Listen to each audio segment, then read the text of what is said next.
The red earth of Kalahari Desert stretched endlessly around Nomsa's failing farm, where 3 generations of drought had turned her family's legacy into dust. As she swung her pickaxe into the towering termite hill that had stood like a monument since her childhood, she expected to find nothing but insects and dirt for her desperate irrigation project. Instead, the hill cracked open like an egg, revealing rusted metal containers wrapped in decaying canvas. Inside the first box, Nazi gold coins, Wehrmacht documents, and photographs that made her blood run cold. Nomsa wasn't just a farmer. She was the granddaughter of a World War II resistance fighter who had disappeared without explanation in 1954. The same year these coordinates were carved into her family's kitchen table. Now, as black SUVs appeared on the horizon and her satellite phone buzzed with threats from unknown numbers, Nomsa realized she'd stumbled onto something that powerful people had buried for 7 decades. Something worth killing for. But what dark secret connects a Nazi treasure to her missing grandfather? And why are people willing to eliminate anyone who gets too close? Before we jump back in, tell us where you're tuning in from. And if this story touches you, make sure you're subscribed, because tomorrow I've saved something extra special for you. The photographs trembled in Nomsa's weathered hands as she knelt beside the opened cache. Her grandfather Thabo's face stared back at her from a black and white image, younger than she'd ever seen him, wearing military fatigues she'd never known existed. Standing beside him was a white man in a Nazi uniform, but their poses suggested alliance rather than confrontation. The back of the photograph bore a date, December 1943. Her grandmother had always claimed Thabo died fighting apartheid forces in the 1950s, a hero who'd given his life for freedom. But these documents told a different story entirely. Wehrmacht supply manifests, signed orders bearing her grandfather's name as a liaison, and bank account numbers that made her stomach churn with their implications. The satellite phone's shrill ring cut through the desert silence. Nomsa's hands shook as she answered, her voice barely a whisper. "Miss Khumalo." The caller's accent was unplaceable, cultured but cold. "You've found something that doesn't belong to you." "Who is this?" She glanced toward the approaching vehicles, still distant but closing fast across the scrubland. "Someone who's been waiting a very long time for those coordinates to bear fruit. Your grandfather was useful to certain interests during the war. His disappearance created complications." Nomsa's mind raced. Thabo fought against the Nazis. Everyone knows that. A low chuckle. Everyone knows what we allowed them to know. Thabo Khumalo was instrumental in relocating certain assets when the Reich fell. Gold, artifacts, information, insurance policies for a new world order. The first container held more than gold. Beneath the coins lay manila envelopes filled with photographs of prominent South African politicians, business leaders, and international figures, all apparently in compromising positions with Nazi officials. Some faces she recognized from current news broadcasts. Others bore the weathered appearance of men who'd built fortunes in the post-war years.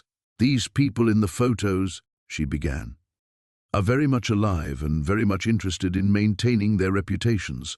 Your grandfather understood discretion. We hope you will too."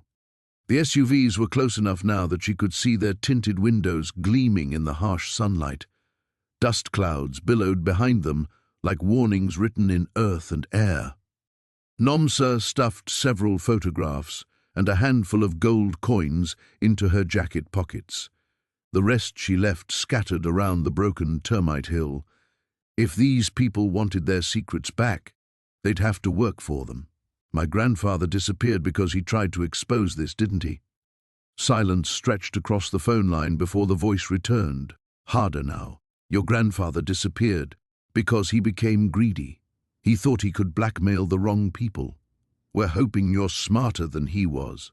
The lead SUV was close enough that she could make out figures moving inside. Armed figures. "What do you want from me?" "Forget what you've seen. Go back to your farming. We'll ensure your irrigation project receives proper funding through legitimate channels. Your family's poverty ends today, Miss Khumalo. All you have to do is walk away." Nomsa looked at the scattered evidence of 7 decades of buried secrets. Her failing crops stretched behind her, brittle stalks that represented everything her family had worked to build. Her 2 children would start university next year, if she could afford the fees. This discovery could solve every financial problem she'd ever faced. But her grandfather's young face in that photograph haunted her. The way he'd stood beside that Nazi officer, the dates that suggested collaboration during the war's darkest years, the coordinates carved into their kitchen table like a message across time. "Miss Kumalo, we need an answer." The SUVs had stopped 300 meters away. Doors opened and men emerged, their weapons glinting in the desert sun. Nomsa hung up the phone and ran. The metallic gleam caught Sarah's eye again as she circled the exposed pit, her heart hammering against her ribs. The termite mound had been massive, nearly 8 feet tall, and its destruction revealed a cavity that plunged deeper than she'd expected. What she'd initially mistaken for a large rock was clearly something else entirely. She grabbed her phone and turned on the flashlight, directing the beam into the hole. The light reflected off what appeared to be a metal corner, partially buried under decades of compacted earth and insect debris. Her mouth went dry. "Mom!" Danny's voice carried across the field. "The pump's not working." Sarah quickly pocketed her phone and jogged toward the irrigation equipment, her mind racing. Whatever was down there had been buried for a long time, long enough for termites to build their massive colony directly above it. The placement seemed too convenient to be accidental. Danny was kicking at the pump housing when she reached him. At 15, he had their late father's stubborn streak and tendency to solve mechanical problems with brute force. "Easy," she said, crouching beside the equipment. "Let me look." The pump was old but reliable, or had been until now. She checked the connections and found the problem immediately, a loose wire, probably shaken free when she'd driven the excavator too close to their setup point. "Just needs to be reconnected," she said, though her attention kept drifting back to the exposed pit 20 yards away. "What's wrong with you?" Danny asked, following her gaze. "You look like you've seen a ghost." "Nothing, just tired." She twisted the wire back into place and hit the pump's start button. It coughed to life, drawing water from their emergency tank and sending it through the network of hoses they'd laid between the crop rows. "There. Get this distributed to the corn first, then the soybeans." Danny nodded, but didn't move. "Mom, are we going to lose the farm?" The question hit her like a physical blow. She'd been trying to shield him from the worst of their financial situation. But Danny was smart. He'd overheard enough phone calls with the bank, seen enough certified letters. "Not if I can help it," she said, surprised by the firmness in her own voice. After Danny headed toward the cornfield with the main hose, Sarah returned to the pit. The afternoon sun was beginning to slant lower, and shadows were creeping across the torn earth. She grabbed a shovel from the excavator and carefully climbed down into the hole. Up close, the metal surface was clearly part of something larger. She scraped away loose dirt and termite debris, revealing what looked like a corner of a rectangular container. Military green paint showed through the grime, along with stenciled numbers that had mostly faded away. Her grandfather had fought in Korea. She'd heard stories about supply drops, equipment caches, training exercises conducted on farmland throughout the Midwest during the Cold War. But this seemed too substantial, too deliberately hidden. She worked carefully, clearing dirt from around the edges. The container, if that's what it was, measured roughly 4 feet by 2 feet and appeared to be made of heavy-gauge steel. No visible lock, but a series of latches held the lid in place. The sound of a car engine made her freeze. She wasn't expecting anyone, and the farm was isolated enough that casual visitors were rare. Sarah climbed out of the pit and grabbed a piece of the torn tarp, quickly draping it over the hole. A black sedan was making its way up their long gravel driveway, moving too slowly for someone who belonged there.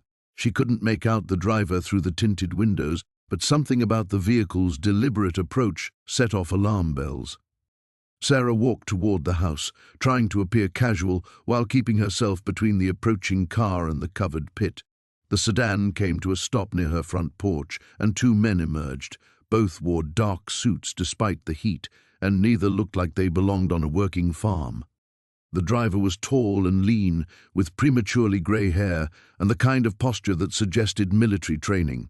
His passenger was shorter, stockier, with cold eyes that seemed to catalogue everything they saw. "Mrs. Chen?"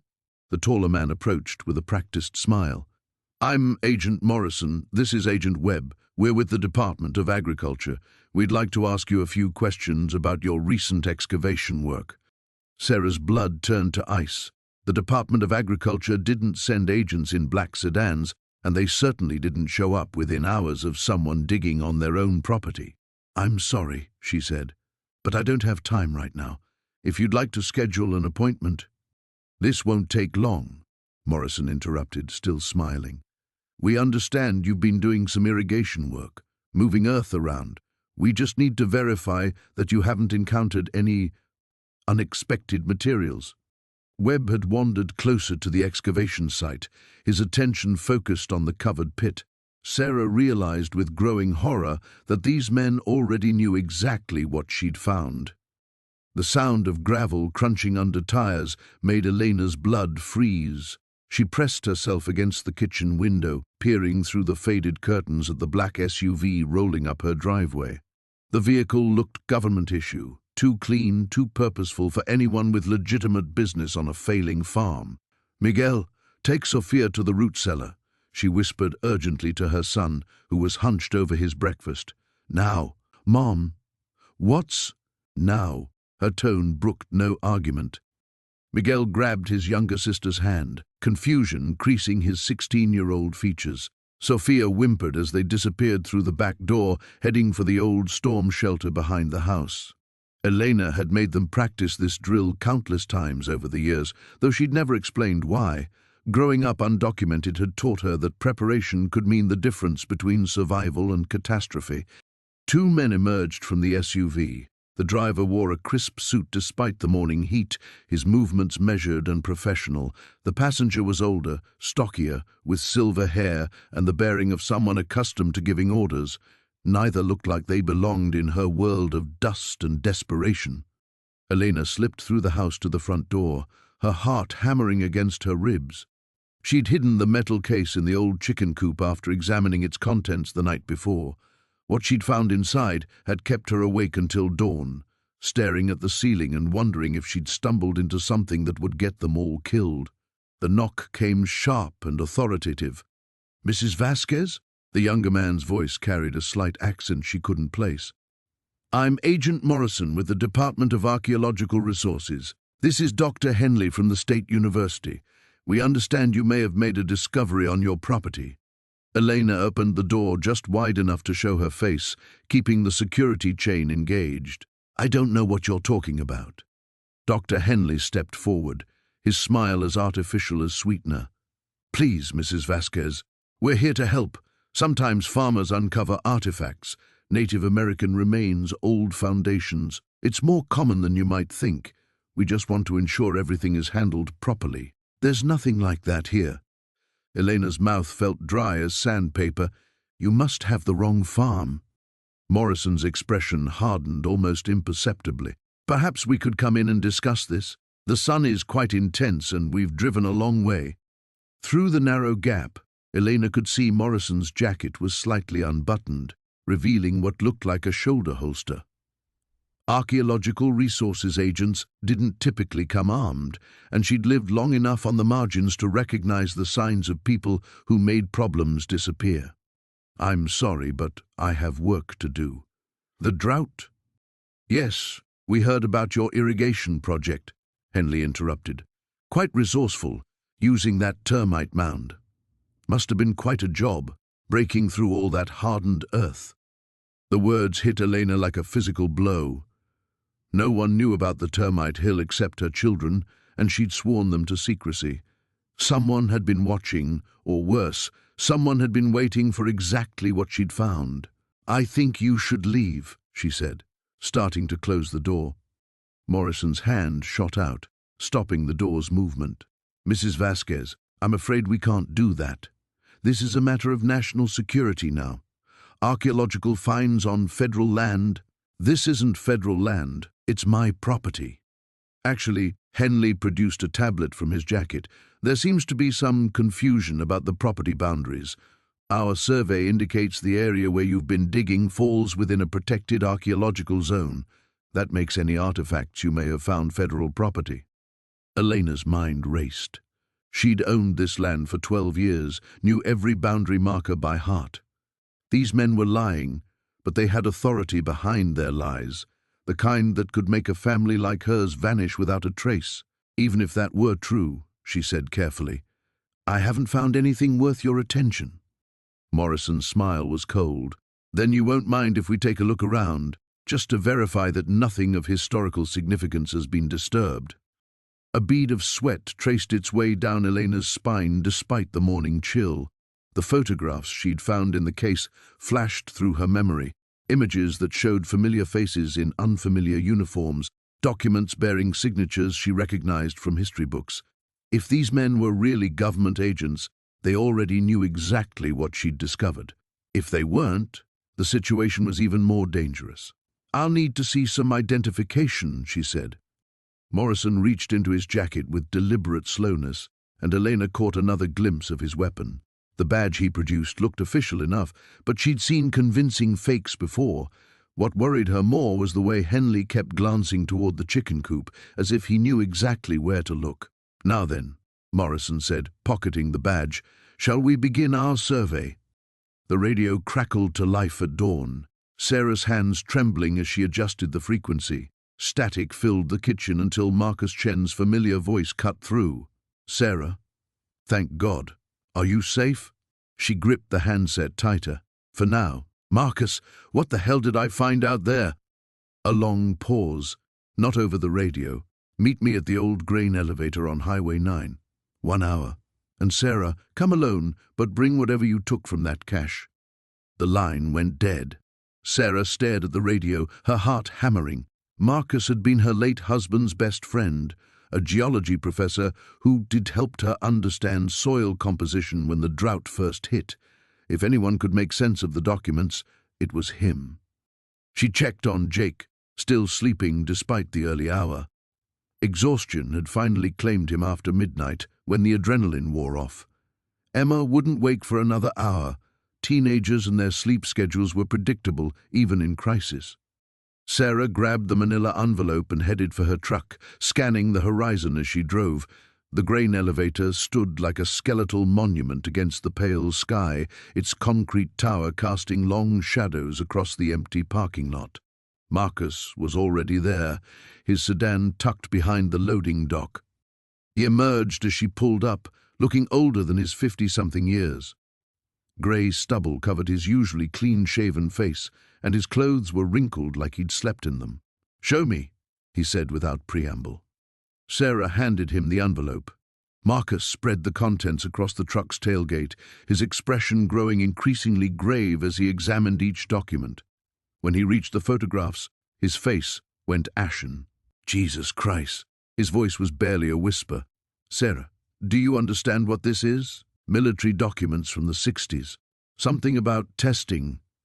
Not just testing, human experimentation."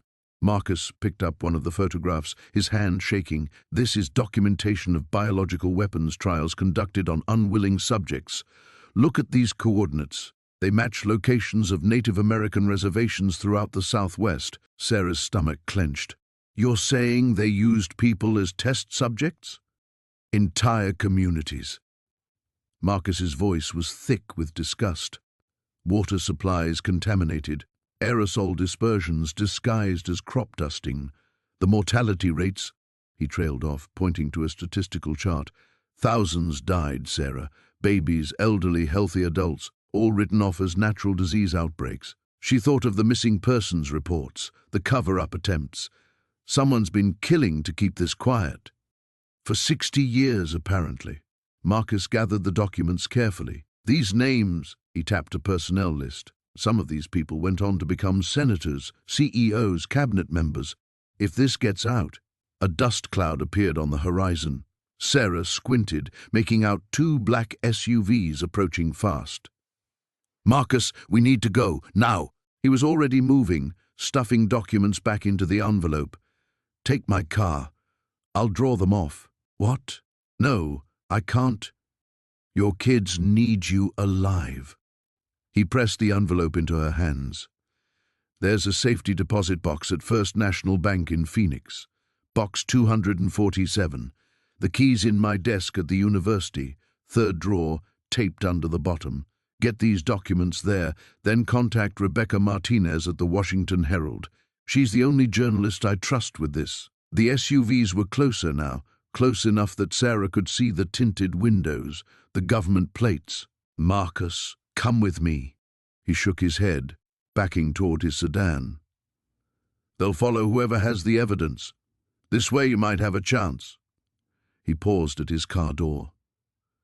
Tell Rebecca that Project Sandstorm is still active. She'll understand.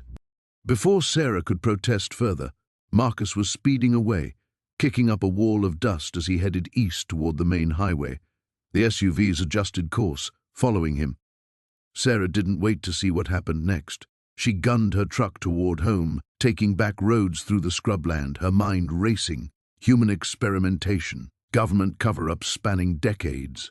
And somehow, she'd stumbled into the middle of it by trying to save her dying crops. 20 minutes later, she burst through her front door. Emma, Jake, we're leaving, now! Jake appeared in the hallway, rubbing sleep from his eyes. Mom? What's wrong? Pack essentials, 5 minutes. She was already throwing clothes into a duffel bag. We're taking a trip. Where? Emma emerged from her room, instantly alert to the panic in Sarah's voice. Sarah hesitated. Phoenix was 8 hours away, but the safety deposit box represented their only chance of getting this evidence to someone who could act on it.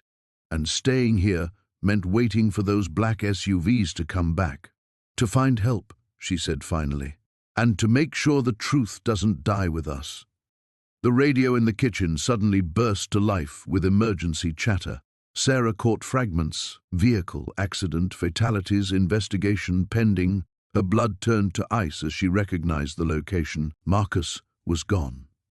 The manila folders felt brittle in Elena's hands as she spread them across her kitchen table under the harsh fluorescent light. Miguel had finally fallen asleep after 2 hours of nightmares about men with guns, and Sophia was curled up on the couch with her textbooks, pretending to study while keeping one eye on the door. Elena's fingers trembled as she opened the first folder.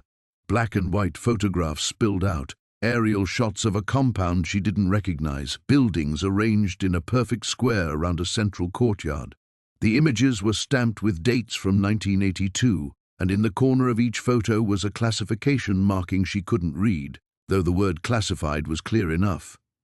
A memo caught her attention, typed on letterhead that made her stomach clench.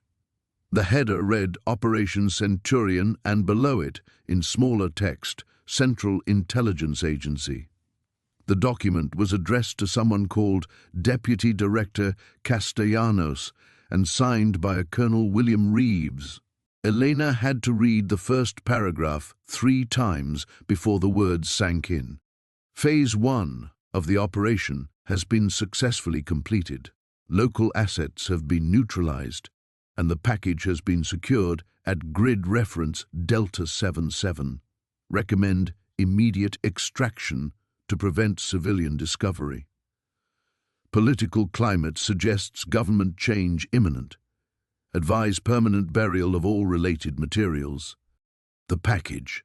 Elena looked at the metal case still sitting on her counter, its contents now spread across her kitchen like pieces of a puzzle she wasn't sure she wanted to solve. The next document made her hands shake harder. It was a list of names under the heading Asset Termination, authorized personnel only. 23 names, each with a small black X marked beside it. At the bottom of the page, someone had handwritten mission complete, all witnesses eliminated. A sound outside made Elena freeze, a car engine, running low and steady. She crept to the window and peered through the curtain. A dark sedan was parked across the street, its occupants nothing more than shadows behind tinted glass. "Sophia," she whispered urgently, "come here, now." Her daughter looked up from her books, saw Elena's face, and immediately understood. They'd lived with enough fear over the years to recognize when it was real.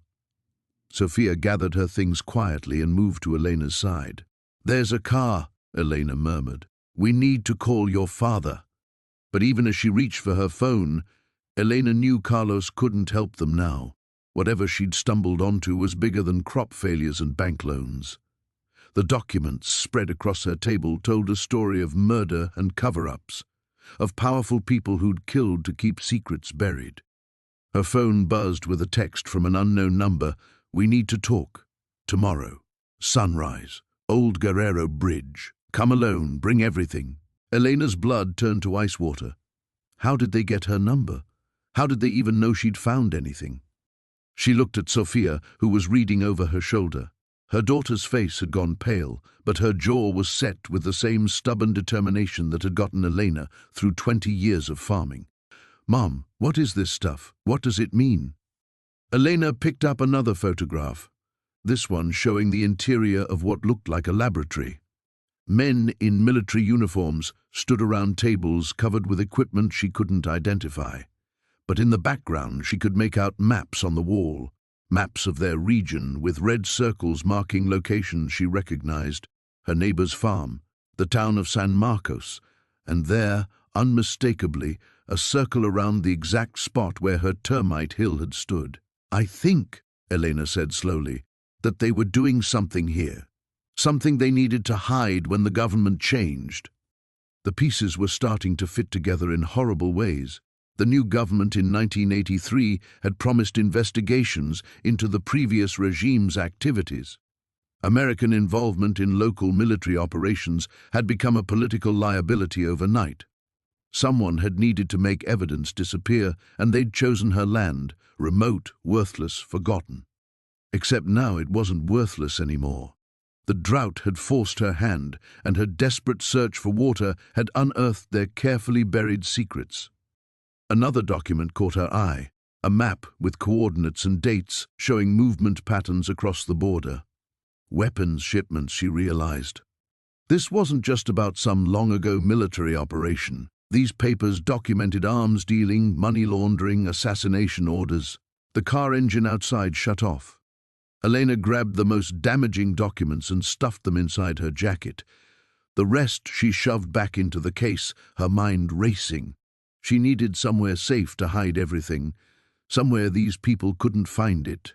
"Sophia, wake your brother. We're leaving. Where are we going?" Elena looked at the text message again, then at the shadowy car across the street. Tomorrow's meeting might be a trap, but tonight they needed to disappear. She thought of her sister's place in the city, then dismissed it. Too obvious. These people had resources, connections. "I know somewhere," she said finally. "Get Miguel. Move fast, but don't let them see you're in a hurry." As Sophia crept toward the bedroom, Elena took one last look at the photograph, showing her land marked in red. Whatever had happened here 40 years ago, people had died to keep it secret. And now she was the only one who knew the truth. The sun hadn't yet crested the horizon when Maya heard the vehicles approaching. 3 sets of headlights cut through the pre-dawn darkness, moving slowly down the dirt road toward her farm. She pressed herself against the kitchen window, heart hammering as she counted the silhouettes. Too many people for a social visit, too early for anything legitimate.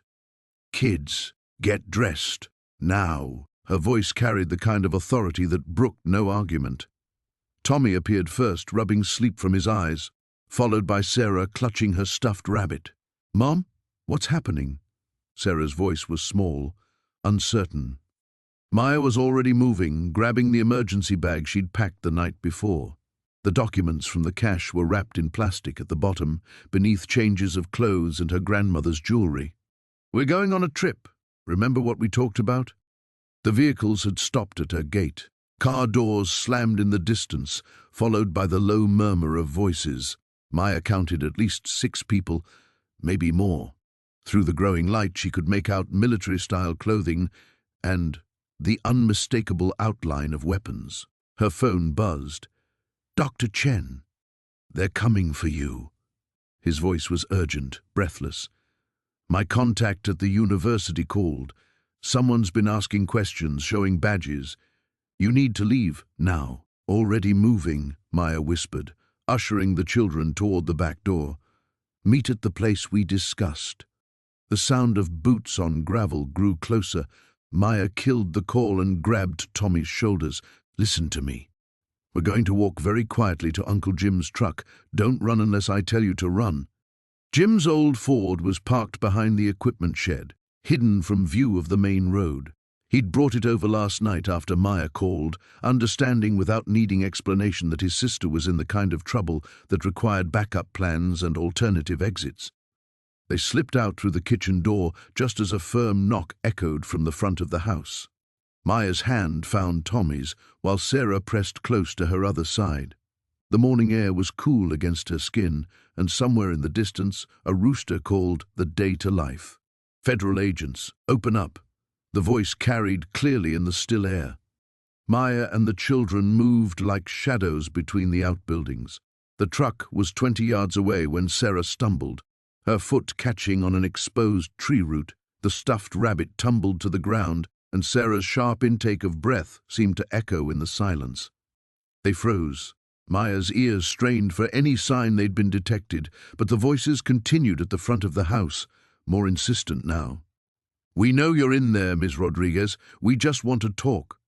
The lie was so obvious it would have been laughable under different circumstances. Maya retrieved the rabbit and lifted Sarah into her arms. 10 more yards to the truck. Her phone buzzed again. A text from an unknown number. "We have your brother." Maya's blood turned to ice. She fumbled with the phone, nearly dropping it as another message appeared. "Cooperate and he lives." "Cache contents for Jim Rodriguez. 1 hour. Old grain elevator on Route 47. The children were already at the truck, Tommy helping Sarah climb into the passenger seat. Maya stared at the phone screen, her mind racing through possibilities, each one worse than the last. Jim had stayed at his place last night, said he'd keep watch, make sure no one approached from the eastern property line. "Mom?" Tommy's voice cut through her paralysis. "Are we going?" She looked at her children, then at the phone, then toward the front of the house, where authoritative voices were giving way to more aggressive commands. The sound of splintering wood suggested they'd stopped waiting for permission to enter. Maya made her choice. She climbed into the driver's seat and turned the key. The engine coughed once before catching, and she held her breath as they rolled slowly down the service road that led away from the farm. In the rearview mirror, she could see figures moving around her house, searching with the methodical efficiency of people who expected to find what they were looking for. 20 minutes later, they were parked at a truck stop 15 miles away, the children sharing a breakfast sandwich, while Maya stared at her phone. The messages remained on the screen, their implications spreading like poison through her thoughts. Dr. Chen arrived 40 minutes later, his face grim as he slid into the booth across from her. "How did they find you so fast? Does it matter?" Maya's voice was hollow. "They have my brother." Chen studied her face, reading the decision that was already forming. "You can't give them what they want. You know what those documents mean." Maya looked at Tommy and Sarah, busy with coloring books at the next table, their world reduced to staying between the lines while hers crumbled around them. "They're my family, and those documents could save thousands of families. Maya, think about what you're doing." But Maya was already reaching for her phone, typing a response that would either save her brother or damn them all. Elena's hands trembled as she stared at the photographs spread across her kitchen table. Each image showed the same thing from different angles: uniformed soldiers standing beside mass graves, their faces clearly visible in the harsh sunlight. The Nazi insignia on their collars seemed to burn into her retinas. Sarah sat across from her, methodically sorting through documents while Marcus paced behind them. The coffee Elena had made an hour ago sat untouched, growing cold as the magnitude of their discovery settled over them like a suffocating blanket. "This one," Sarah said quietly, holding up a photograph. "Look at the background." Elena squinted at the image. Behind the soldiers, she could make out a distinctive rock formation, one she recognized immediately. It was less than 5 miles from her farm, near the old mining road that hadn't been used in decades. "Jesus Christ," Marcus whispered, looking over Elena's shoulder. "They're here.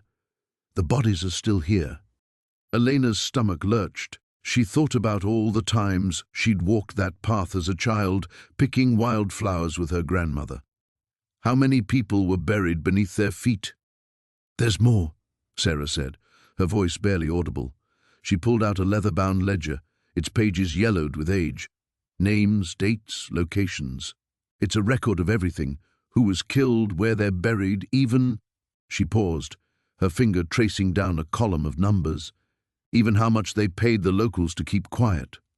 Elena leaned forward, scanning the meticulous handwriting. The entries spanned several months in 1943, each one detailing executions with clinical precision. But it was the final section that made her blood run cold. Operation Exodus, the header read. Below it, a list of names. Nazi officers who had supposedly died in the war, but according to these records had been given new identities and safe passage to South America. Next to each name was a destination and a contact person. "Oh my God," Elena breathed. "They didn't just kill people here. They used this place as part of an escape network." Sarah nodded grimly. "And look at this." She pointed to a series of bank account numbers and transfer records. They were funding the operation through stolen assets. Gold, jewelry, art, everything they looted from their victims. Marcus had stopped pacing and was now staring out the window at the approaching dusk. No wonder they want this back. If this information gets out, it would implicate governments, banks, maybe entire families who've been living off blood money for 70 years. Elena finished. The sound of a vehicle approaching made all three of them freeze. Elena crept to the window and peered through the curtains. A black sedan was pulling up her driveway, moving slowly and deliberately. "Hide everything," she hissed, but Sarah was already gathering the documents, shoving them back into the metal case. Elena's mind raced. The barn was too obvious, and the house would be searched thoroughly. Then she remembered the old root cellar beneath the kitchen floorboards, a relic from her grandfather's time that she'd sealed up years ago. "In here," she whispered, pulling back the worn rug to reveal a loose floorboard. The space beneath was cramped and musty, but it would have to do. Sarah lowered the case into the hole, just as a firm knock echoed through the house. Elena replaced the board and rug with practiced efficiency, while Marcus positioned himself by the back door. "Elena Vasquez?" The voice was calm, professional, with a slight accent she couldn't place. "We'd like to speak with you." She took a deep breath and opened the front door. Two men in expensive suits stood on her porch, their eyes hidden behind dark sunglasses, despite the fading light. The taller one smiled, but it didn't reach his eyes. "Miss Vasquez, my name is Heinrich Müller. This is my associate, Mr. Reeves. We understand you found something that belongs to us." "I don't know what you're talking about," Elena said, grateful that her voice sounded steadier than she felt. Muller's smile widened. "Of course. Perhaps we could come inside. Discuss this like people. I'd prefer if you stated your business and left. It's been a long day." Reeves stepped forward, and Elena caught a glimpse of a shoulder holster beneath his jacket. "Mrs.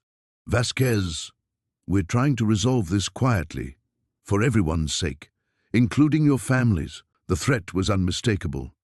Elena thought of Maria, safe at her friend's house, and felt a surge of protective fury. "Get off my property," she said firmly. "Now." Müller sighed theatrically. "Very well, but understand, this is a courtesy call. The next visit won't be so pleasant." He handed her a business card. "When you're ready to be reasonable, call that number. You have 24 hours. Elena watched them drive away, her heart hammering against her ribs. As their taillights disappeared into the darkness, she knew there was no going back. The cash had chosen her as its guardian, and now she had to decide what price she was willing to pay to keep its secrets safe. The pre-dawn darkness felt different now, weighted with invisible threats that Maya couldn't shake. She'd barely slept, every creak of the old farmhouse sending her heart racing. Through her bedroom window, she watched the horizon for any sign of approaching headlights, but the dirt road remained empty. At 5:30, she gave up on sleep entirely and padded to the kitchen. Coffee first, then she'd figure out what to do with the cash. The documents were still spread across her kitchen table where she'd left them, protected only by the flimsy lock on her front door that wouldn't stop a determined child, let alone whoever had killed Professor Hendricks. The coffee maker gurgled to life as Maya picked up one of the photographs again. The image showed a group of uniformed men standing around what looked like laboratory equipment. In the background, she could make out part of a sign that read Fort Det before it was cut off by the photo's edge. Fort Detrick, maybe? She'd heard that name before, connected to biological research. Her phone buzzed. A text from an unknown number. "You have something that doesn't belong to you." Maya's hand trembled as she set down her mug. Coffee sloshed across the table, soaking into one of the documents. She grabbed paper towels, frantically dabbing at the spreading stain while her mind raced. How did they get her number? How did they even know she existed? Another text arrived. "Check your back porch." Every instinct screamed at her not to look, but she found herself moving toward the back door anyway. Through the glass, she could see a manila envelope propped against the porch railing. No sign of whoever had left it. Maya's hands shook as she unlocked the door and snatched the envelope. Back inside, she tore it open to find a single photograph, her daughter Emma walking out of her dorm building at State University. The image was time-stamped yesterday at 3:47 p.m., written across the bottom in red ink, "Beautiful campus." Would hate for something to happen to it. The phone rang, making her jump. Unknown number. "Hello, Maya." The voice was calm, professional, almost friendly. "I trust you received our message. Who is this? What do you want?" "I represent certain interests that have been protecting a particular secret for a very long time. A secret that you've stumbled upon quite by accident." Maya gripped the phone tighter. "I don't know what you're talking about." "Please don't insult my intelligence." Professor Hendricks was a respected man, but he made the mistake of asking too many questions. We'd prefer not to repeat that unfortunate situation. The casual way he mentioned Hendricks' death made Maya's blood run cold. "You killed him." "That's a very serious accusation. Let's focus on the future instead. You have 24 hours to return what you found. All of it. Documents, photographs, any copies you may have made. And if I don't..." "Your daughter is studying biochemistry, isn't she? Brilliant girl. It would be tragic if there was some kind of laboratory accident." Maya's vision blurred with rage and terror. "You son of a bitch. The materials you discovered relate to research that was officially discontinued decades ago. Certain aspects of that research, if made public, could cause significant complications, international complications." "What kind of research?" There was a pause. "The kind that saved American lives by ending conflicts quickly. The kind that ensures people like you can sleep safely in their beds. Some secrets are worth protecting, Maya." She thought about the documents scattered across her table, the references to test subjects and biological agents. "You were experimenting on people. We were defending our nation. Sometimes that requires difficult choices. And now you're threatening my daughter. I'm offering you a simple transaction. Your silence for your family's safety. It's quite generous, actually." Maya's mind raced. She needed time, needed to think. "How do I know you'll keep your word?" "You don't. But consider the alternative. The people I work for have resources you can't imagine. They've kept this secret buried for 70 years. One desperate farmer won't stop them now. Where do you want to meet?" "We'll contact you tomorrow evening with instructions." "And Maya?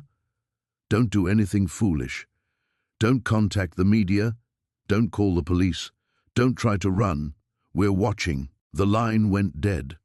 Maya stared at her phone, Emma's photo still clutched in her other hand. The termite mound had seemed like salvation just days ago, a source of clay that might save her farm. Instead, it had unearthed something that powerful people had literally killed to keep buried. She looked at the documents again, seeing them differently now. Not just historical artifacts, but evidence of crimes. Evidence that someone was willing to murder for. Outside, the sun was rising over her dying fields. painting the landscape in shades of gold and amber. It might be the last sunrise she saw as a free woman. In 24 hours, she'd either be dead or complicit in covering up something that could rewrite history. But first, she had to make sure Emma was safe. The abandoned grain silo stood like a concrete sentinel against the dawn sky, its shadow stretching across the cracked earth toward Elena's truck. She killed the engine 50 yards away, listening to the tick of cooling metal as she scanned the perimeter. No other vehicles, no movement except the lazy circle of a hawk overhead. Marcus emerged from behind a rusted water tank, moving with the careful precision she remembered from their college days when he'd approach wounded animals at the veterinary clinic. That same blend of caution and purpose. "You came alone," he said, relief evident in his voice. "Like you asked." Elena climbed out, keeping the truck between herself and the road, though I'm starting to wonder if that was smart. He looked older than his 43 years, lines etched deep around his eyes. The easy smile she'd known was gone, replaced by something haunted. "Elena, what you found? It's bigger than you realize." "Then help me understand."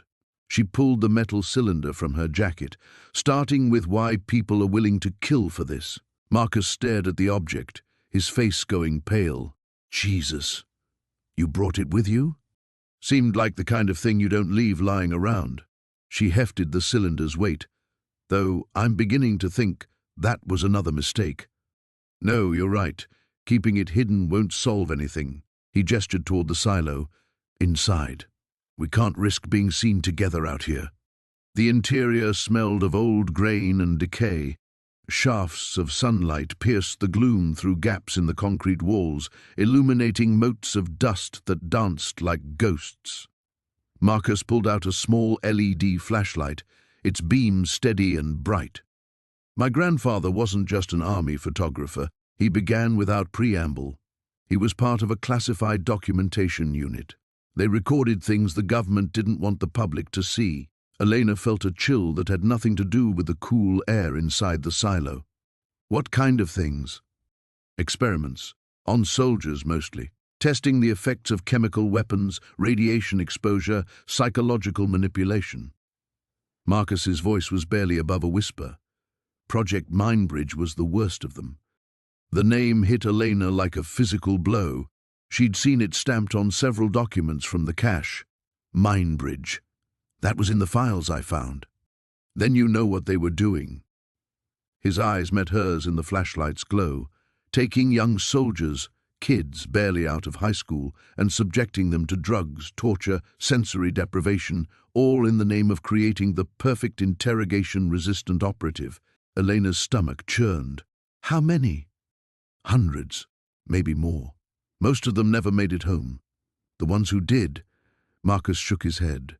"My grandfather documented every session, every scream, every broken mind." "Why?"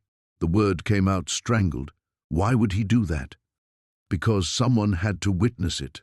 Someone had to record the truth, even if it meant carrying that weight for the rest of his life." Marcus ran a hand through his graying hair. He spent 40 years trying to get those files to the right people. Journalists, senators, anyone who might expose what happened. But the program had too many powerful protectors. Elena thought of Senator Calloway's cold eyes, his casual threats. It still does. When my grandfather died, he made me promise to continue his work. But I was a coward. I buried the files, convinced myself that the past should stay buried. Marcus's voice cracked. "Then you called, and I realized the truth was finally surfacing. The people coming after me, they're not just protecting some old military secret, are they? Some of them are probably sons and grandsons of the men who ran Mindbridge. Others are just following orders, like always." Marcus moved closer, his face grim. "But Elena, there's something else, something that makes this even more dangerous." She waited, though every instinct screamed at her to run. 3 of the original Mindbridge commanders went on to build major defense corporations. Another became a federal judge, and one— Marcus paused, swallowing hard. "One became a senator. He's still alive, still in office." Elena felt the world tilt around her. Calloway. His real name was Lieutenant Colonel William Calloway, Project Medical Officer. He personally oversaw the drug trials that killed dozens of young men. Marcus gripped her arm. If those files become public, it won't just destroy his career. It'll bring down everyone who's been protecting him for decades. The weight of the cylinder in Elena's hands seemed to double. She was holding evidence that could topple governments, destroy legacies, rewrite history books. And in return, powerful people wanted her dead. "My family," she whispered. "They'll never stop coming after us." "Not unless we end this."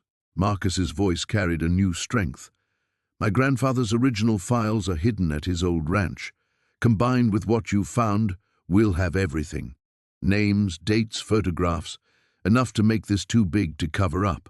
Elena looked toward the silo entrance, imagining the forces already mobilizing against them. "Then we better move fast."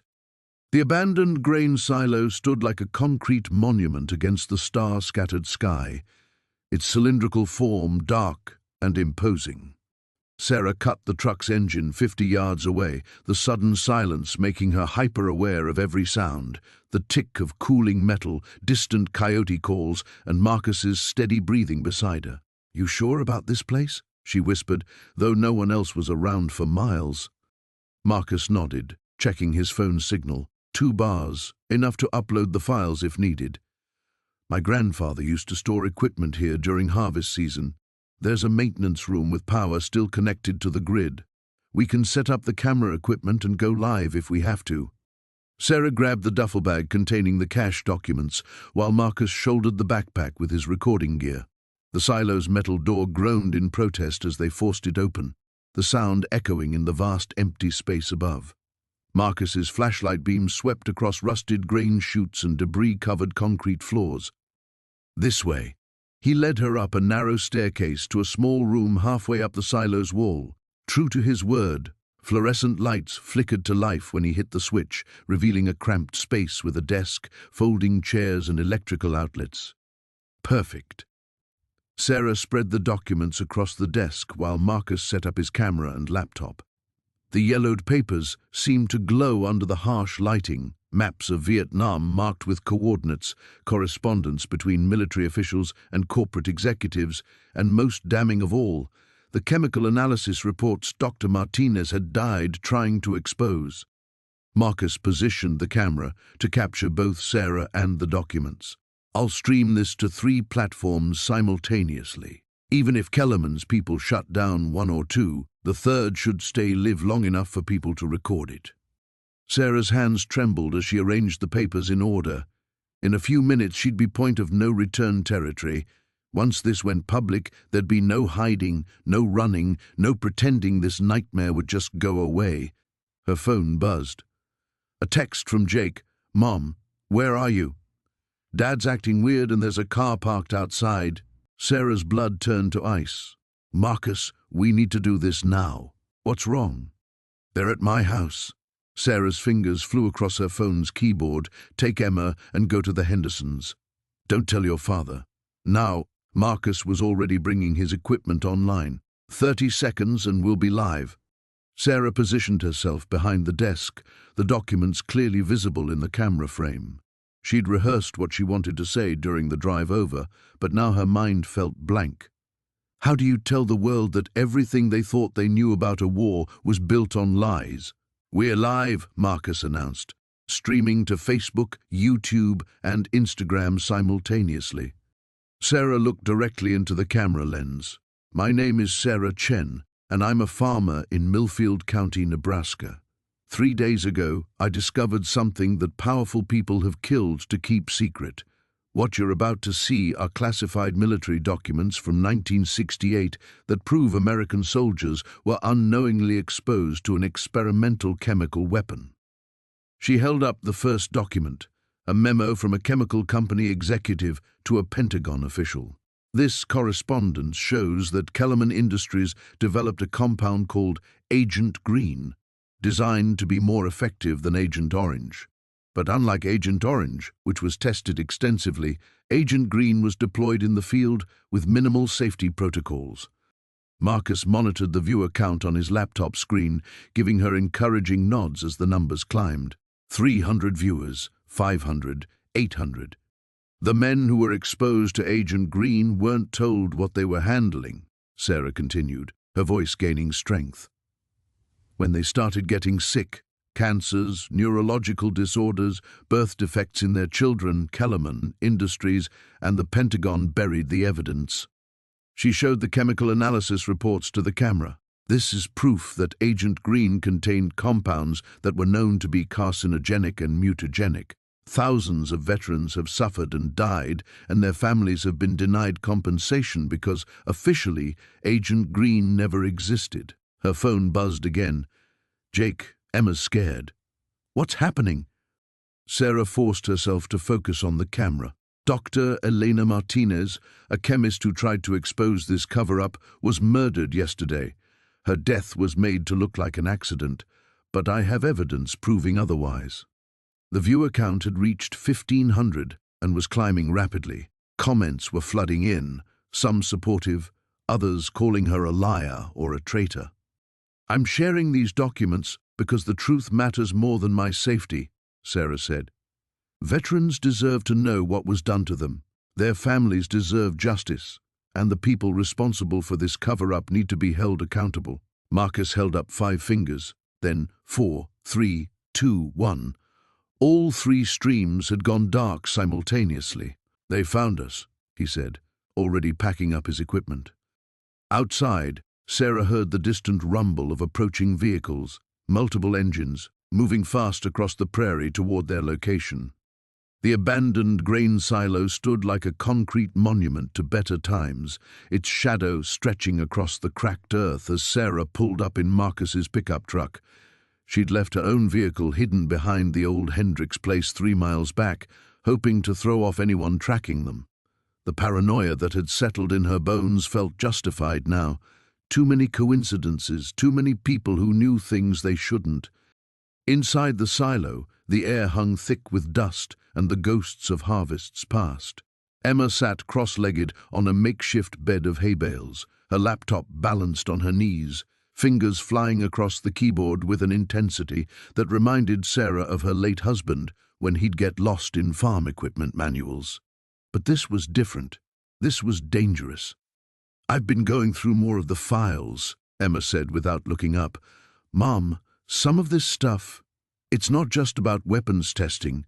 There are communication logs, financial records. Someone was paying a lot of money to keep this operation running." Marcus emerged from the shadows where he'd been standing watch. "How much money?" "Millions, spread across dozens of accounts, shell companies. But here's the thing, the payments didn't stop when the program allegedly ended in 1987. They continued, right up until 3 years ago." Sarah felt her stomach drop. 3 years ago? That's when Dad got sick, Emma finished quietly. "Mom, what if his cancer wasn't random? What if they knew he'd found something?" The possibility hit Sarah like a physical blow. Tom had been out surveying the back 40 that spring, checking soil conditions, water table levels. If he'd noticed something unusual about that termite hill, he would have investigated. He always did. "Show me the financial records," Marcus said, moving closer to the laptop.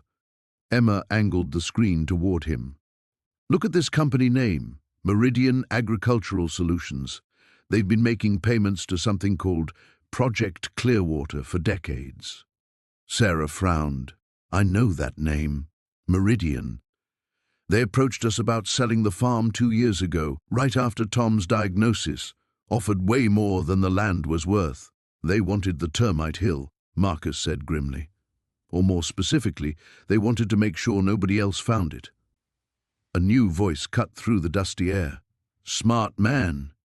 They spun toward the entrance where 3 figures stood silhouetted against the dying light. Sarah recognized the woman in the center immediately, Senator Patricia Blackwood, her silver hair perfectly styled despite the rural setting. Flanking her were 2 men in dark suits who looked like they could bench press the pickup truck. "Senator Blackwood," Sarah said, fighting to keep her voice steady, "I should have known you'd be involved." Blackwood stepped into the silo, her heels clicking against the concrete. Involved? My dear, I've been managing this situation for longer than your daughter has been alive. Project Clearwater was my baby when I worked for the Defense Department, and I've been protecting it ever since. Protecting it or profiting from it, Emma snapped, not moving from her position behind the laptop. Both, as it happens. The technology we developed wasn't just theoretical, we created something that could revolutionize warfare. Biological agents that could target specific genetic markers, delivered through vectors that appeared completely natural. Imagine the applications. Marcus stepped protectively in front of Sarah and Emma. Imagine the war crimes. Progress always requires sacrifice, Blackwood said dismissively. Your husband understood that in the end, Mrs. Chen. He was quite cooperative once we explained the situation. You killed him. Sarah's words came out as a whisper, but they carried the weight of absolute certainty. We accelerated an existing condition. The radiation exposure from our testing had already begun the process. We simply expedited things when he became uncooperative. Emma's fingers had never stopped moving across the keyboard, and now Sarah heard the subtle ping of files uploading. Her daughter caught her eye and nodded almost imperceptibly. Unfortunately, Blackwood continued, he'd already told you too much, and now you've seen too much, but I'm prepared to be generous. The same offer stands. Sell me the farm, take your money and disappear. Start fresh somewhere far from here. And if we refuse? Sarah asked. One of Blackwood's men shifted his jacket, revealing a shoulder holster. Then you become another unfortunate casualty of farm life. Accidents happen all the time out here. Silo collapses, equipment malfunctions, chemical exposure. Sarah looked at Emma, then at Marcus. 24 hours ago, her biggest worry had been saving her crops. Now she was standing in an abandoned silo, listening to a U.S. senator casually discuss murdering her family. The weight of the moment threatened to crush her, but then she thought of Tom, of the way he'd fought even when the cancer was eating him alive, of his quiet strength in the face of impossible odds. Counteroffer, Sarah said, straightening her shoulders. You walk away now, and maybe we don't send everything we've found to every major news outlet in the country. Blackwood's smile was cold as winter. Oh, my dear, you really should have taken the money. The abandoned grain elevator loomed against the pre-dawn sky like a skeletal monument to better times. Sarah killed the engine of Marcus's truck 200 yards out, her heart hammering as she studied the structure through the cracked windshield. The cash documents were pressed against her chest inside her jacket, their weight both reassuring and terrifying. She'd chosen this place deliberately. Far enough from town to avoid civilians, close enough to cell towers for Marcus's recording equipment to transmit. If this went wrong, at least there would be evidence. Her phone buzzed. Marcus, hidden in the old foreman's office with a clear view of the meeting point, 2 vehicles approaching from the east. Right on time. Sarah slipped from the truck, her boots crunching on gravel scattered with decades of grain dust. The morning air carried the metallic taste of an approaching storm, and she wondered if the drought might finally break. Whether she'd live to see it was another question entirely. The first vehicle materialized from the gloom, a black SUV with government plates. Behind it, a familiar sedan that made Sarah's blood run cold. She'd seen it parked outside the diner the day Agent Walsh questioned half the town about her. These people had been watching, waiting, orchestrating everything from the shadows. 3 figures emerged from the SUV. Sarah recognized Agent Walsh immediately, his grey suit pristine despite the early hour. Beside him stood a woman in military dress uniform, stars glinting on her shoulders. The third figure remained partially obscured until they drew closer and Sarah's breath caught. Senator Catherine Nolan, the woman who'd built her career on transparency in government, who'd condemned military cover-ups in countless speeches. Miss Chen Walsh's voice carried across the empty space between them. You've led us quite a chase. Not far enough, apparently. Sarah kept her hands visible, knowing they were likely armed. Though I have to admit I didn't expect such distinguished company. Senator Nolan stepped forward, her expression almost sympathetic. This is bigger than you understand, Sarah. May I call you Sarah? What you've stumbled upon. It's not just about old secrets. It's about preventing a war. Funny way of showing it, considering you've killed 3 people to keep it quiet. The general, Sarah caught the name Morrison on her uniform, exchanged glances with Walsh. Dr. Reynolds's death was regrettable, but he was preparing to release information that would have destabilized our entire alliance structure in Southeast Asia. Sarah pulled the documents from her jacket, holding them up but keeping them well out of reach. You mean the evidence that we deliberately allowed civilians to be massacred to protect a drug operation? That we funded death squads with money from heroin trafficking? Operations that prevented a communist takeover, Nolan said sharply. Strategies that, however distasteful, saved thousands of lives in the long term. If this information surfaces now, with tensions already high in the South China Sea, it gives our enemies exactly the ammunition they need to justify military action. So you bury the truth and kill anyone who threatens to expose it. Walsh stepped forward, his hand hovering near his jacket. The world isn't black and white, Miss Chen. Sometimes good people have to make terrible choices for the greater good. Sarah's phone vibrated against her hip, Marcus's signal that everything was being recorded and transmitted. She took a step back, keeping the conversation going. And Tom Harrison? What terrible choice justified putting a bullet in a farmer's head? Harrison was selling information to foreign intelligence services, Morrison said flatly. He'd been under surveillance for months. His connection to your discovery was convenient for our purposes. The pieces clicked together in Sarah's mind. You've been watching the farm. You knew about the cache all along. We've been monitoring the area since 1987, Nolan admitted. When the original burial team reported possible structural instability in the containment site, we've had assets in place ever since. Harrison was one of them until he got greedy and decided I'd make a perfect fall guy. Sarah's anger flared, pin everything on the desperate farmer who just wanted to save her crops. Another vehicle approached from the west, this one a local sheriff's cruiser that made Sarah's stomach drop. Sheriff Kowalski emerged, his familiar face grim in the growing light. Sarah, he called out, his voice carrying genuine regret. I tried to warn you off this. Tried to get you to take the buyout offer and disappear. You're one of them. I'm trying to keep this county from becoming a war zone. His hand rested on his service weapon.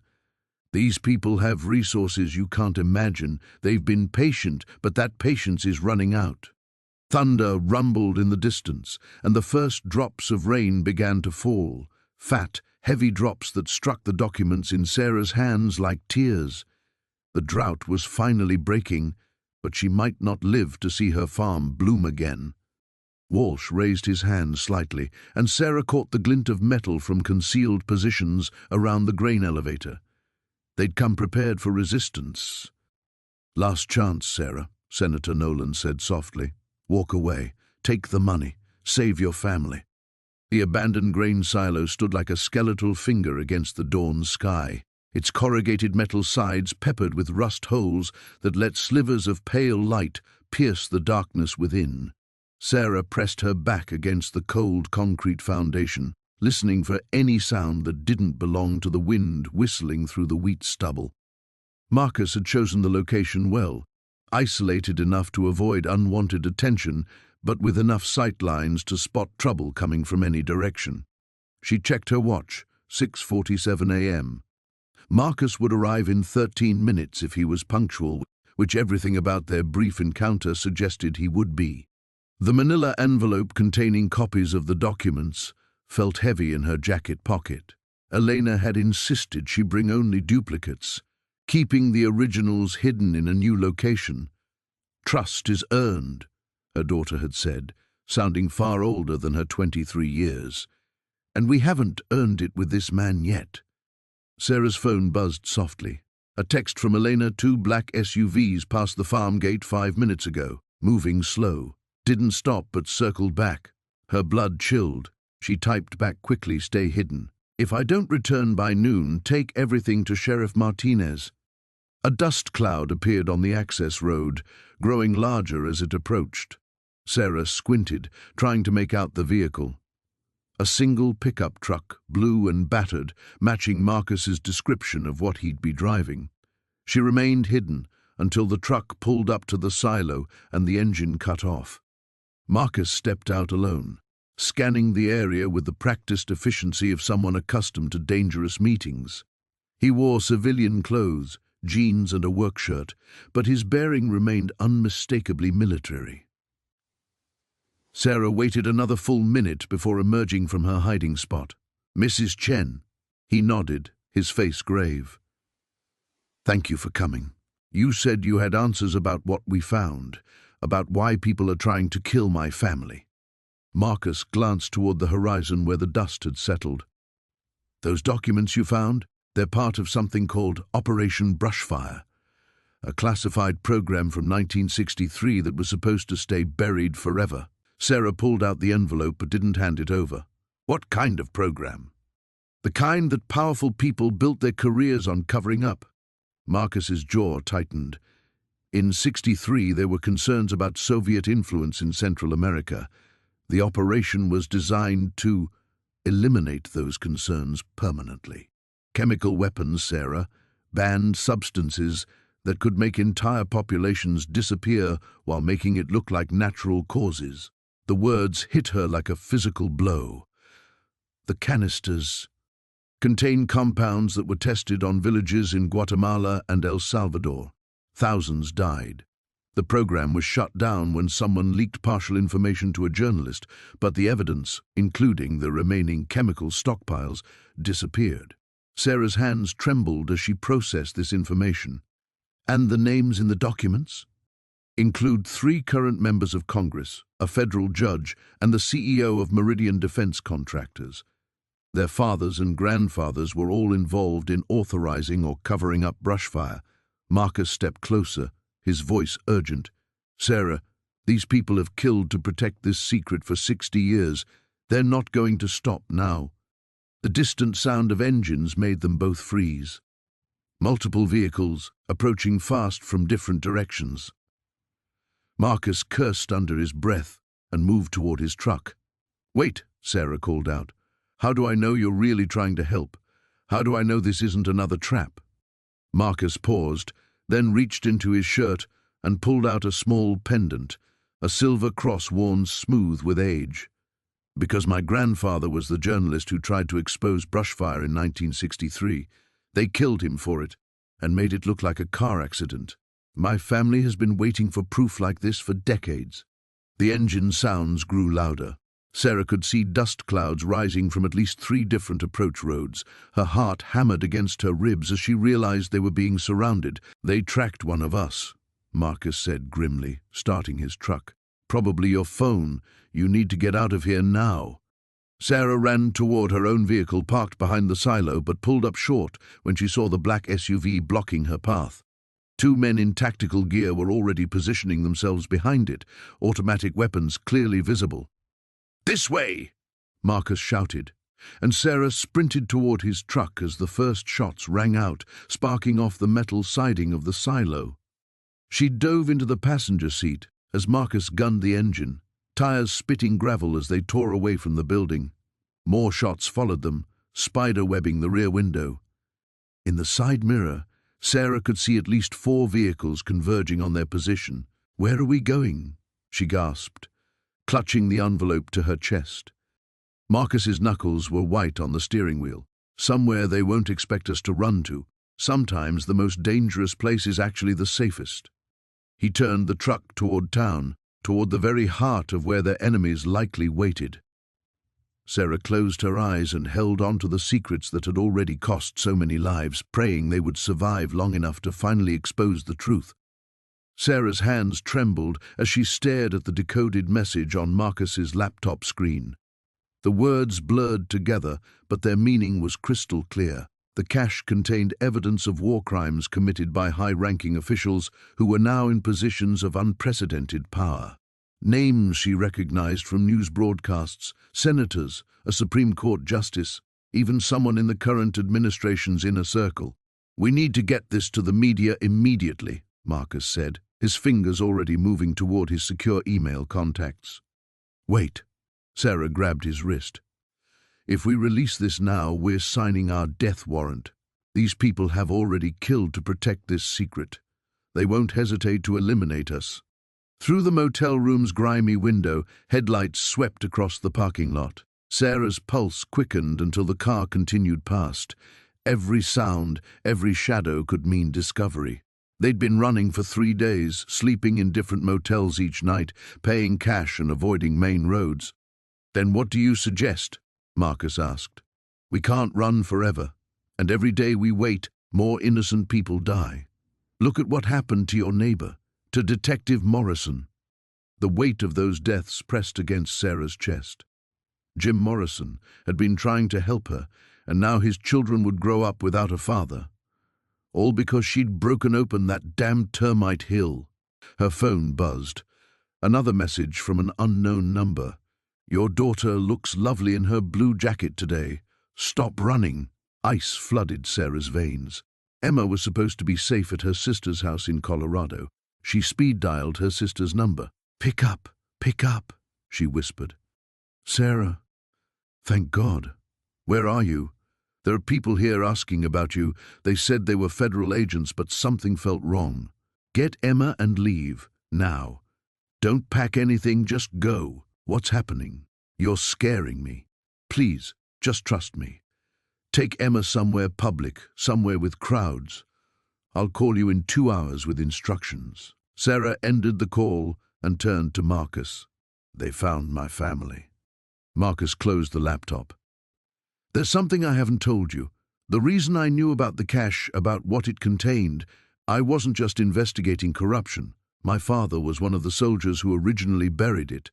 Sarah stared at him. "What?" "He was part of the unit tasked with covering up the massacre. He kept one document, insurance he called it.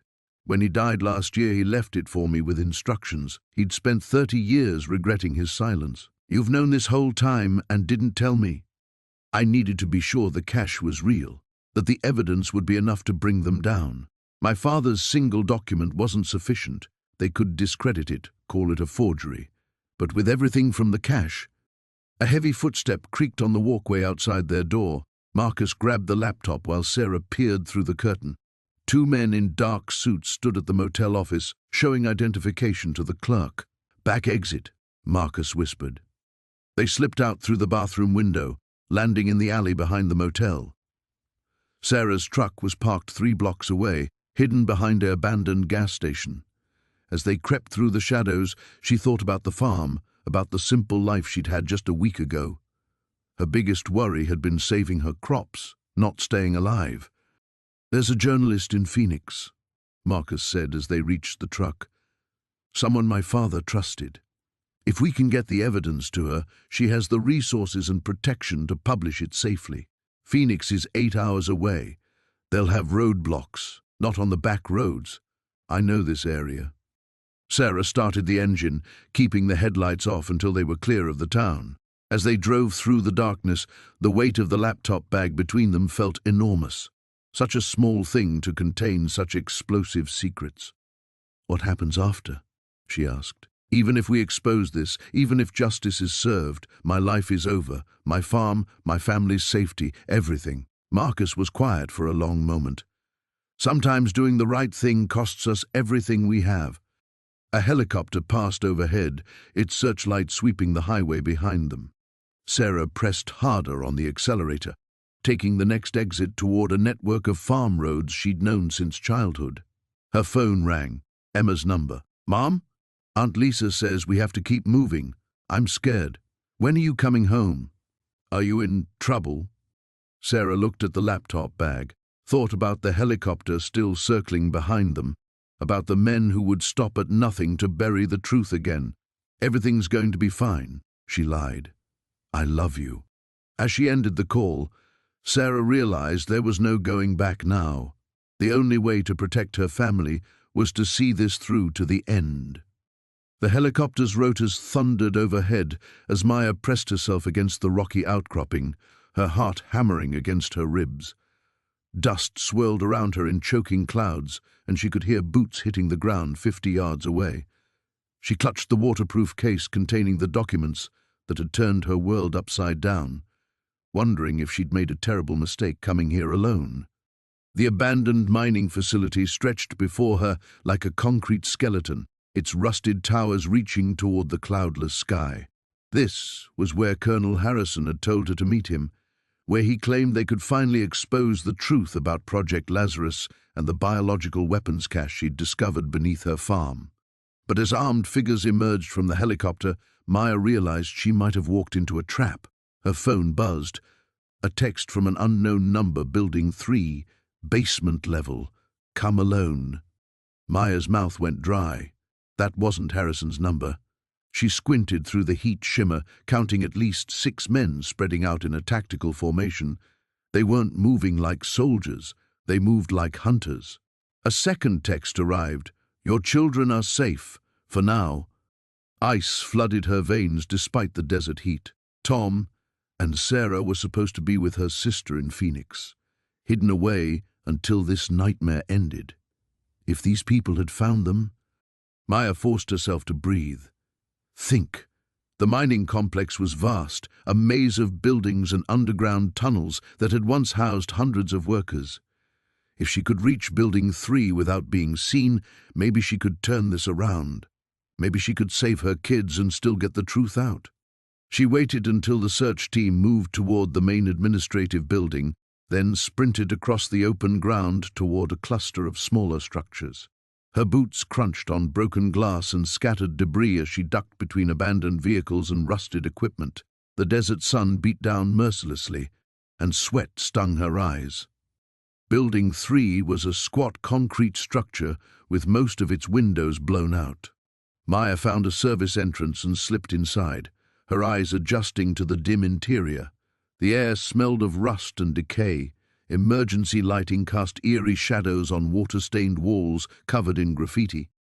She found the stairwell and descended into darkness, using her phone's flashlight to navigate. The basement was a labyrinth of interconnected rooms that must have housed machinery when the mine was operational. Pipes ran along the ceiling, dripping condensation that echoed in the silence. "Miss Chen," the voice came from behind her, calm and cultured. She spun around to find a tall man in an expensive suit, seemingly untouched by the oppressive heat. He had silver hair and cold blue eyes that reminded her of winter mornings. "Where are my children?" Maya demanded, keeping her distance. "Safe, as I promised." He gestured to a folding chair that hadn't been there moments before. "Please, sit. We have much to discuss." "I'll stand. Who are you?" "My name is David Crane. I represent certain interested parties who would very much like to resolve this situation quietly." His smile was practiced, empty. "You've stumbled onto something quite sensitive, Ms. Chen, something that affects national security." Maya laughed bitterly. "National security? Those weapons were manufactured by our own government, biological agents designed to target specific genetic markers. That's not security. That's genocide." Crane's expression didn't change. The Cold War required difficult choices. Project Lazarus was one of many programs designed to protect American interests. The cache under your farm was never meant to be deployed. It was merely a contingency. A contingency that your people have killed to protect. Maya thought of Sheriff Martinez, found dead in his patrol car after agreeing to help her. Of Dr. Reeves, the microbiologist who'd analyzed samples from the cache, killed in what police called a random mugging. Unfortunate necessities. Crane stepped closer. "But that can all end now. Sign these documents." He produced a manila envelope, "and your family's troubles disappear. Your farm receives a generous settlement for water rights. Your children grow up safe and happy. Everyone wins." Maya's grip tightened on the case. "And the truth stays buried. The truth is a luxury we can't afford. There are forces in this world, Ms. Chen, foreign governments, terrorist organizations, that would pay millions for what you found, would kill thousands to weaponize it. Is your conscience worth that risk?" Before Maya could answer, gunfire erupted somewhere above them. Crane's calm mask slipped as his hand moved toward his jacket. Maya saw her chance and ran, clutching the case as she plunged deeper into the basement maze. Behind her, Crane shouted orders into a radio. The sound of pursuit followed, multiple sets of boots on concrete, flashlight beams cutting through the darkness. Maya's mind raced as she navigated the twisting corridors, searching for another way out. She had to reach Harrison, had to trust that somewhere in this concrete tomb help was waiting. Because if Crane was telling the truth about her children, she was running out of time to save them all. The safe house felt like a tomb in the pre-dawn darkness.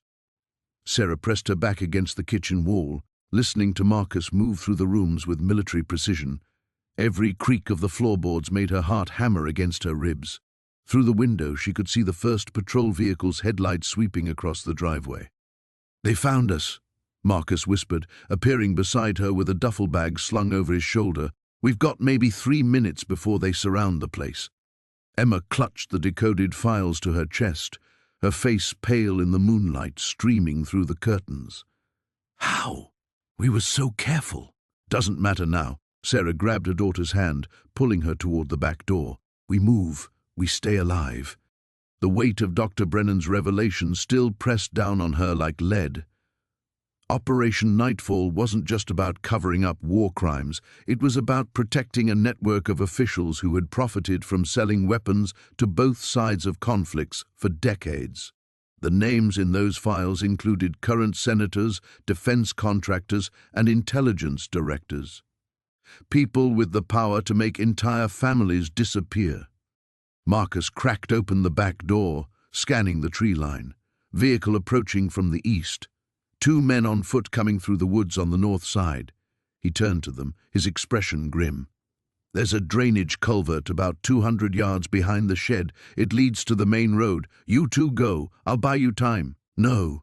Sarah's voice was fierce. "We stick together." "Sarah, listen to me." Marcus grabbed her shoulders. "Those files are the only thing keeping you alive right now. If they get them back, your family becomes a liability with no protection. You have to get them to someone who can act on them." A spotlight suddenly blazed through the front windows, turning the living room into harsh white daylight. Voices shouted commands from multiple directions. "This is federal agents. The house is surrounded." Emma's grip on Sarah's hand tightened. "Mom, I'm scared." Sarah looked at her daughter, 17 years old, brilliant, brave, and caught in a nightmare that had spiraled far beyond anything she could have imagined when she broke open that termite hill. The drought that had driven her to desperation seemed like a lifetime ago. Now she understood that some secrets were buried so deep because they could topple governments. "The contact Dr. Brennan mentioned," Marcus said urgently. "Jennifer Walsh at the Washington Herald. She's been investigating defense contractor corruption for years. She'll know what to do with this." The back door exploded inward in a shower of splinters. Sarah shoved Emma behind the kitchen island as tactical lights flooded the room. Marcus was already moving, his service weapon drawn, providing cover as they crawled toward the hallway. "Go!" he shouted over the chaos. "Basement window!" They scrambled down the narrow stairs as boots thundered across the floor above. Sarah's hands shook as she fumbled with the basement window latch. Behind them, she could hear Marcus engaging the intruders, buying them precious seconds with gunfire that echoed like thunder in the confined space.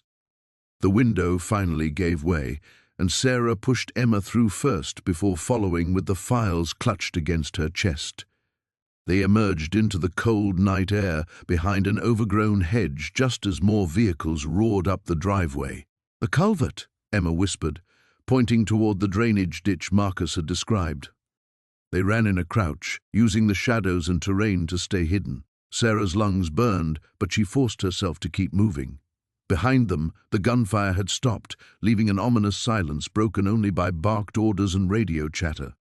The culvert was a concrete tunnel barely wide enough for one person. Sarah let Emma go first, then crawled in after her, the files wrapped in her jacket to protect them from the dampness. The tunnel seemed to stretch forever, but finally they emerged near a country road just as the sky began to lighten in the east. A truck approached from the south. Not a government vehicle, just an old farmer heading to market.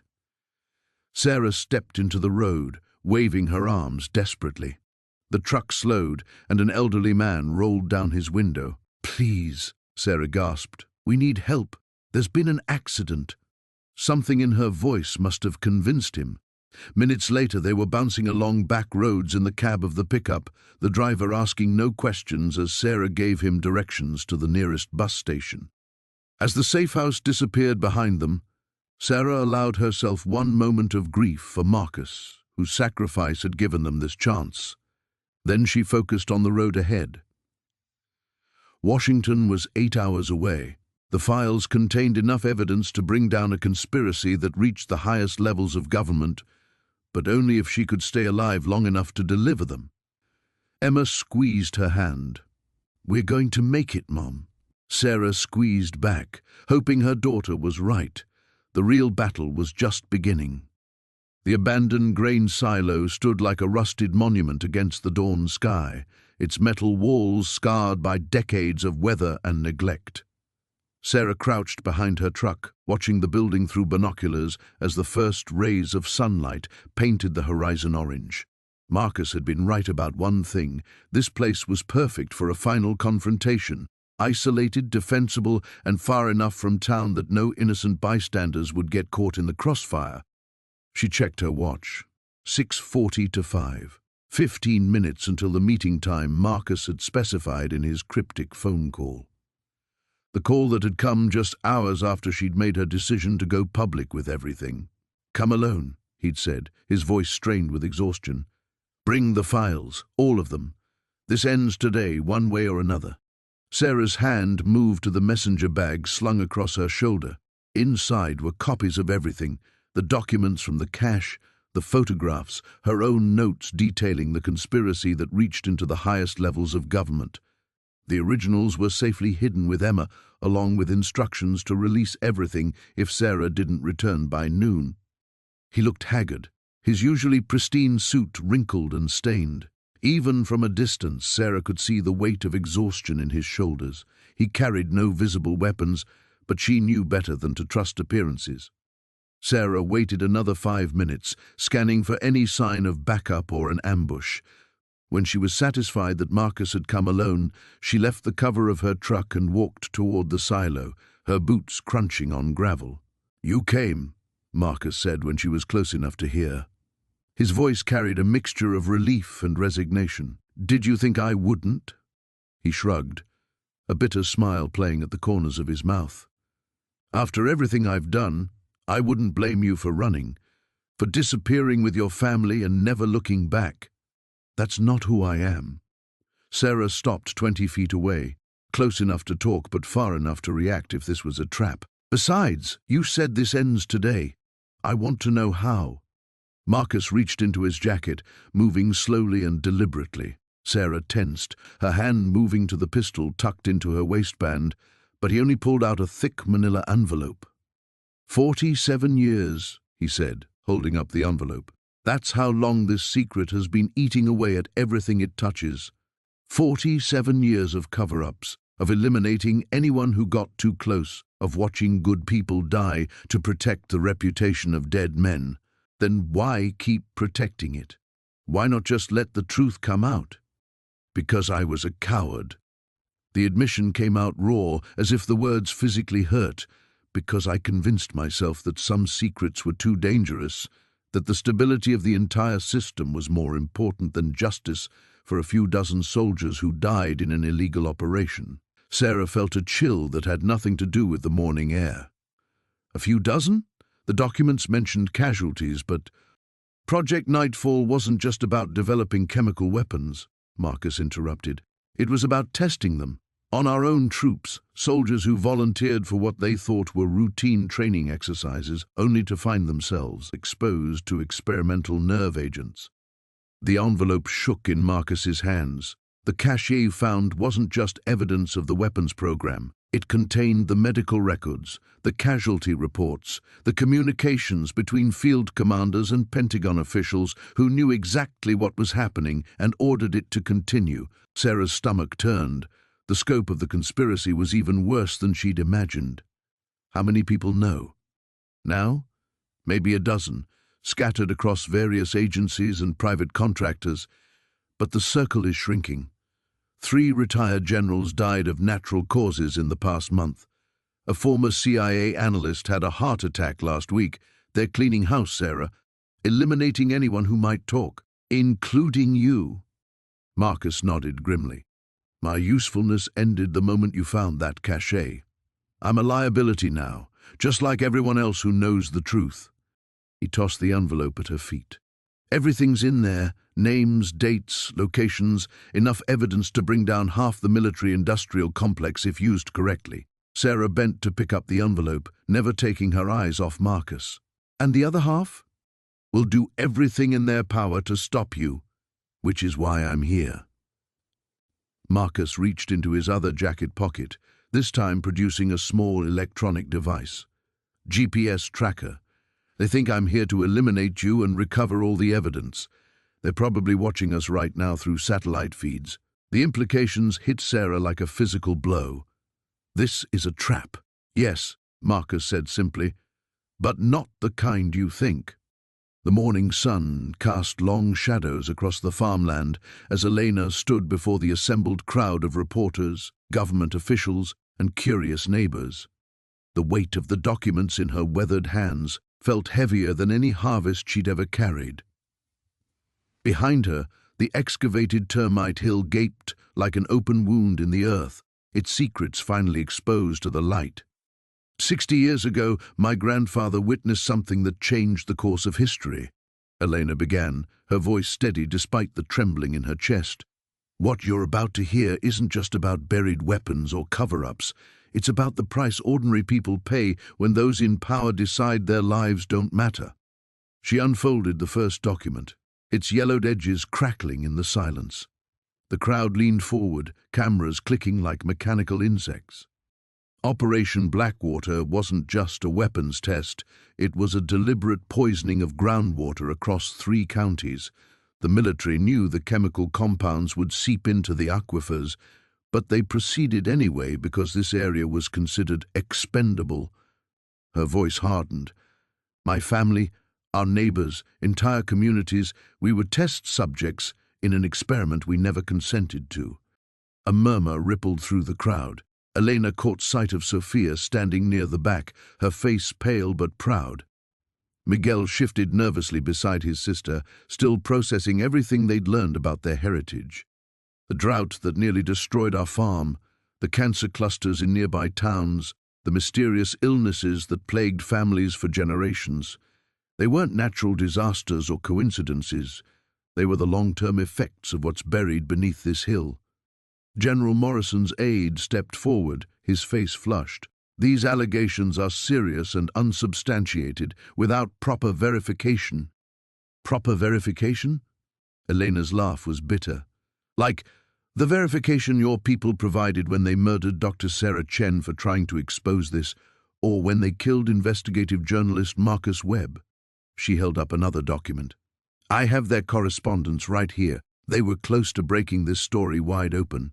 The aide's mouth opened and closed wordlessly.